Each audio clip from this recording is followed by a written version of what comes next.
Good morning. Good Saturday morning. It's another chilly morning, but I'm in a new place. Let me show y'all. My daughter has a track meet today and she had to be dropped off early. This amazing new facility I didn't even know existed.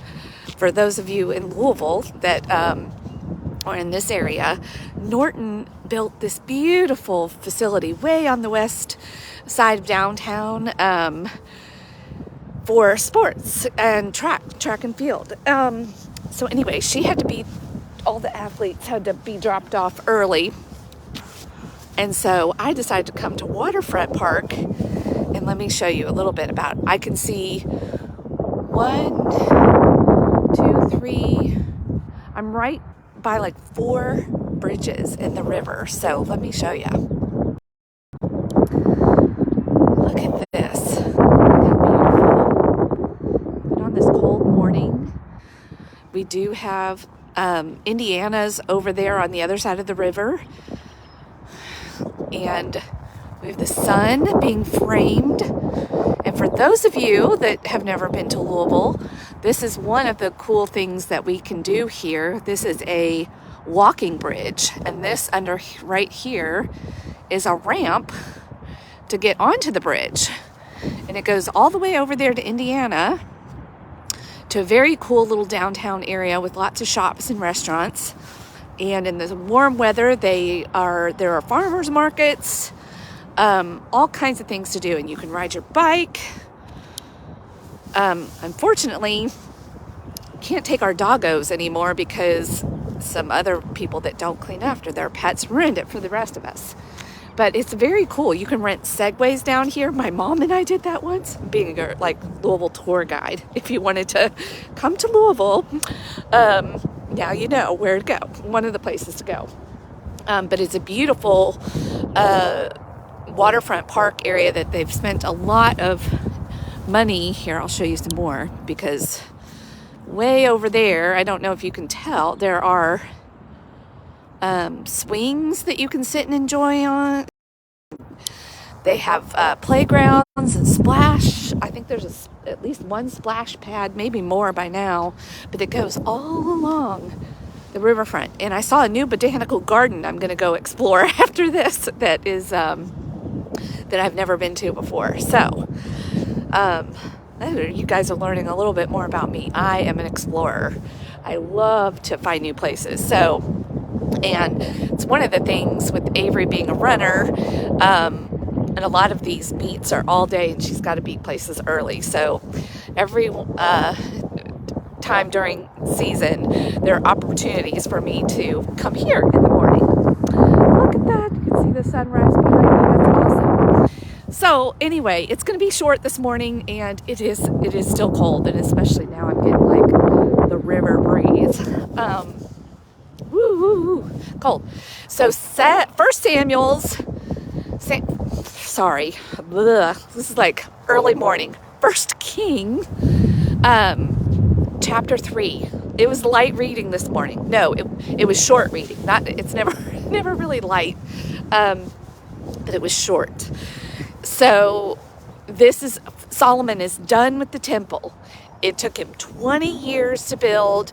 It's fancy gold and, all the best materials. It's huge. It's got special rooms, the Holy of Holies where the Ark is going to live, and all these other special rooms in a courtyard, and this big, brass bowl that they call it. It's so big, they call it the sea, and it has to be held up by 12 bronze bulls, and the sacrificial altar.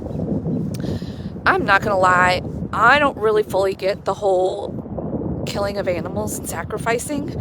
I'm sure as I dig into the word more, and even beyond reading the Bible, when I go because I love to go down a rabbit hole, and I love history. I wanted to be an archaeologist when I was young. I still will be one day. That's my retirement plan. I'm going to be an archaeologist. But I'd love to dig into all the history. So I'm sure one day I probably will understand it, and God will help me. But right now, God help me, I don't. I love my animals. I don't want to kill animals. I don't I don't understand. And even all the killing of the people and how brutal life was back then. But I do have to remind myself, like, life was different then. What was probably people did live a long time then. Anyway, we don't need to talk about that today. I'm just being real and honest that I don't fully get it. But that's what they did.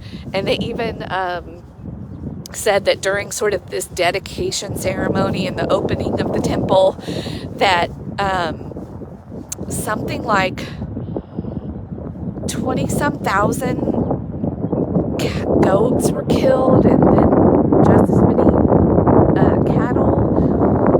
Anyway, and this, like, a festival went on for 14 days of celebration and praising the Lord.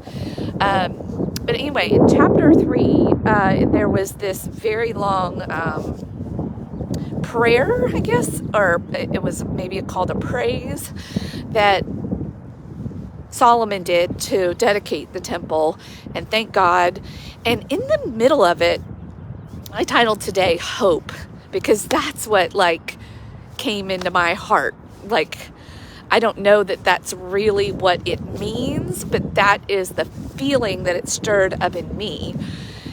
And about verse 37 or so, he said, and one day, not your relationship, like, you've made this covenant relationship with us, the people of Israel, and you're our God, but one day everyone's going to know how great you are, and foreigners are even going to come to worship you. And I want you to kind of include them too in all of this goodness.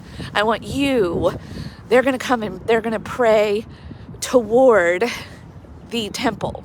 And I thought that word in and of itself was pretty interesting. And that was throughout this whole praise. They talked about praying toward the temple.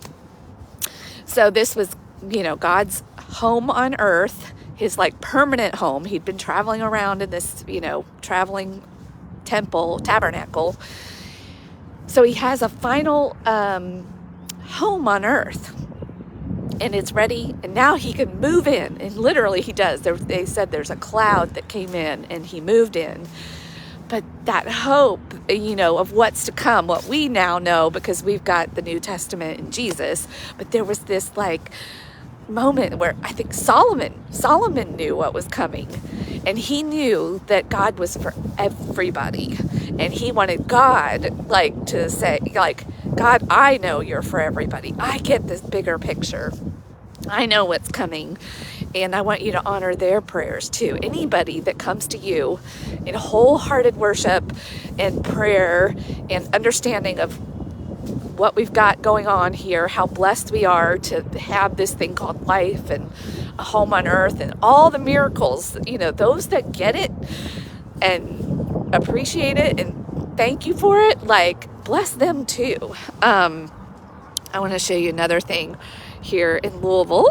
We still have a very active riverfront with barges that come through and ports and goods. So that's kind of cool to watch a barge come through. I've got to remember to come down here more often. I get so, in my little world. I mean, I do travel a lot, but I don't get out enough in my own city because I live kind of out in the country. And I love the city. So, and we really do have a cool city that I have to be reminded of sometimes. I'm so focused on hopefully one day making Florida my home that I miss out on what I've got right here. So this has been a good, so maybe hope, and just seeing the bigger picture and being reminded was what this girl needed today, of what's right in front of her instead of always focused on the next, but still being focused on the next and having that to look forward to, but don't miss what's right in front of you either. And that's what Solomon could see. I've got this temple here and now. He had a vision. He was focused, clear, on purpose, built the most glorious. And even at the beginning of his prayer, I loved how he was like, I can't even believe that a God who has the heavens and the earth. Like, look, that he would even think, like, we couldn't even make something magnificent enough in this small little spot on earth. And yet, this is what you had us do. So we made it the best we could. And thank you for coming down out of the heavens to even spend little time in a spot like this. And as you're reading it, you're thinking about all the grandeur and like, wow, that's awfully fancy. Like, God doesn't need that. But then I'm like, well, doesn't he though? Like, Solomon got it. Nothing's too good for God. Nothing. He owns it all. And he was just giving what he could back. And maybe that was even maybe one day that'll help me understand. If y'all understand any of that. I was having lunch with a friend yesterday too. We were like, come a long way since Veggie Tales. Still have a long way to go. But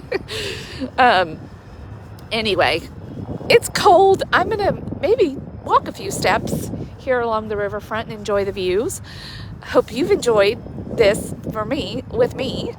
And as we rise and shine and kind of walk through the Bible together and get some practical nuggets.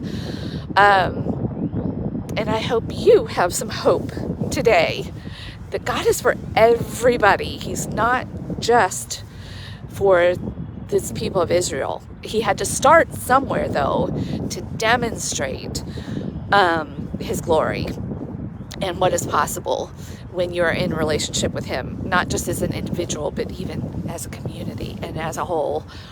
All right. Bye. Happy Saturday.